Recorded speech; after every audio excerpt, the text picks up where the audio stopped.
Hello friends, நேற்றுக்கு எடுத்த morning routine பார்க்கலாமா? நம்ம வந்து சாப்பாடை வடிச்சிட்டு இந்த மதிச்சு அரைச்சி வச்சுட்டோம் அப்படின்னா, நைட் ஆனாலுமே சாப்பாடு வந்து கெட்டு போகாது. யாருக்காவது இந்த டிப்ஸ் தேவைப்பட்டது அப்படின்னா யூஸ் பண்ணிக்கோங்க. அப்படியே நேற்றுக்கு வந்து நெத்திலி மீன் வாங்கி கொடுத்துருந்தாங்களா, அதை வந்துட்டு குழம்பு வச்சுட்டேன். என் பொண்ணு நானும் ரீல்ஸ் பார்த்துட்டு இருக்கும்போது ஒருத்தங்க இந்த துவையல் அரைச்சிட்டு இருந்தாங்க. இது மாதிரி வேணும் அப்படின்னு கேட்டிருந்தால, அதனால துவையல் வந்து அரைச்சிட்டேன்.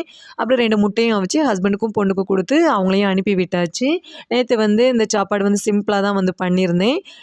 அப்புறம் பார்த்தீங்கன்னா, டிஃபனுக்கு வந்து சப்பாத்தியும், தக்காளி தொக்கும் தான் வந்து பண்ணியிருந்தேன். எனக்கு வந்து இந்த தக்காளி தொக்கு ரொம்ப பிடிக்கும்.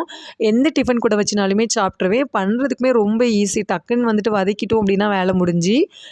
பிள்ளைங்களுக்கு என்னவோ இது ரொம்ப பிடிக்கிறதில்ல. இந்த தக்காளி, வெங்காயம்லாம் ஏதோ முழுசா கடிக்கிற மாரி இருக்கனால அவங்களுக்கு வந்து அது பிடிக்கிறதில்ல.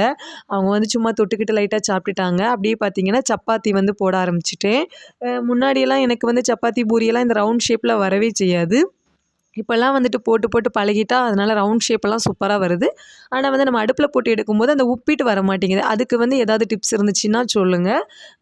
அப்புறம் வந்து பார்த்தீங்கன்னா, டேஸ்ட் ரொம்ப நல்லாயிருக்கும். அந்த உப்பிட்டு தான் வராதே தவிர டேஸ்ட்டு சூப்பரா தான் இருக்கும்.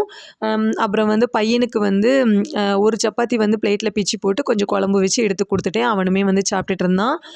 காலையில அவங்க அக்கா வந்து ஸ்கூல் போனோனேயுமே டிவி வந்து போட்டுட்டு உட்காந்துட்டான். அதுக்கப்புறமா சப்பாத்திய குடுத்து அவனுக்கு மருந்தெல்லாம் குடுக்க வேண்டி இருந்துச்சு. அதையுமே வந்து குடுத்துட்டு, அதுக்கப்புறம் வந்துட்டு எனக்கு ஒரு 3 சப்பாத்தி வந்து போட்டு எடுத்துக்கிட்டேன். எனக்கு வந்து இந்த சப்பாத்தியெல்லாம் கடிக்கவே முடியல. பல்லு வேற கொஞ்சம் பிரச்சனையில இருக்குது. ஆனாலுமே வந்து பூரியெல்லாம் சாப்பிட்டா ஆயில் அதிகமா இருக்கிற மாரி இருக்குது. அதனால நான் வந்துட்டு சப்பாத்தியே வந்து போட்டு சாப்பிட்டுட்டேன். அப்புறம் பார்த்தீங்கன்னா, இப்ப அந்த இடையில குடிக்கிற டீய வந்து கட் பண்ணிட்டேன். ஏன்னா வந்து அதுலயுமே சுகர் வந்து அதிகமா சேர்க்கிற மாரி இருக்குதா, அதனால காலையிலயும் ஈவினிங்கும் நார்மல் டீ மட்டும் குடிப்பேன். இடையில குடிக்கிற டீய வந்து தவிர்த்துட்டு, இத வந்து இனி வந்து கன்டினியூவா வந்துட்டு பண்ணணும்னு நெனச்சிருக்கேன். இந்த வீடியோ பிடிச்சிருந்தா அப்படின்னா லைக் பண்ணுங்க, ஷேர் பண்ணுங்க, கமெண்ட் பண்ணுங்க, சப்ஸ்கிரைப்